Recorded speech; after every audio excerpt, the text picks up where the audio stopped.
வணக்கம். நிஃப்டியோட லெவல்ஸ் பார்த்தோம்னா இன்னைக்கு 27 மார்ச் 2026 வெள்ளிக்கிழமை. லாஸ்ட் செஷன்ல நிஃப்டி 23,306ங்கிற ரேஞ்சு கிட்ட க்ளோஸ் ஆயிருக்கு. ஓகே, ஸோ இன்னைக்கு ஆல்ரெடி கிஃப்ட் நிஃப்டி 23,079ங்கிற ரேஞ்சு கிட்ட ட்ரேட் ஆயிட்டு இருக்கு.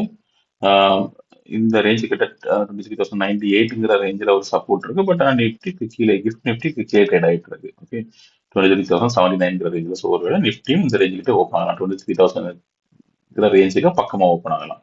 23,000 23,100ங்கிற ரேஞ்சு கிட்ட நிஃப்டி ஓப்பன் ஆகலாம். ஓகே, அப்படி ஓப்பன் ஆகும்போது நிஃப்டியோட ரெசிஸ்டன்ஸ் வந்து 23,098, அது 23,100ல ஃபர்ஸ்ட் லெவல் ரெசிஸ்டன்ஸ் இருக்கும். இந்த ரேஞ்சில் ஓப்பன் ஆகுதுன்னு வைப்போம். 23,050ல இருந்து 23,100ங்கிற ரேஞ்சு கிட்ட ஓப்பன் ஆகுதுன்னா ஃபர்ஸ்ட் லெவல் ரெசிஸ்டன்ஸ் வந்து 23,100ல இருக்கும். ஒருவேளை அதை பிரேக் பண்ணி மேலே போக முடிஞ்சதுன்னா மறுபடியும் ஏற்கனவே க்ளோஸ் ஆன ரேஞ்சை நோக்கி போறதுக்கு வாய்ப்புகள் இருக்கு. 23,170 ஃபர்ஸ்ட் லெவல், அடுத்த லெவல் ரெசிஸ்டன்ஸ், அடுத்தால 23,240, அதுக்கு அடுத்தால மேக்ஸிமம் 23,320 வரைக்கும் நிஃப்டி அப் ட்ரெண்ட் கொடுத்து மேலே போறதுக்கான வாய்ப்புகள் இருக்கு.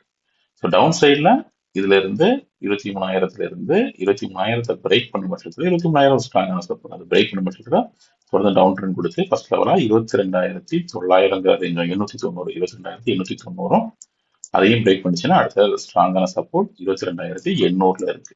ஓகே, 22,800ல வீக்லி சப்போர்ட் இருக்கு. ஸோ இது வரைக்கும் நிஃப்டி ஃபால் ஆகிறதுக்கான வாய்ப்புகள் இருக்கு.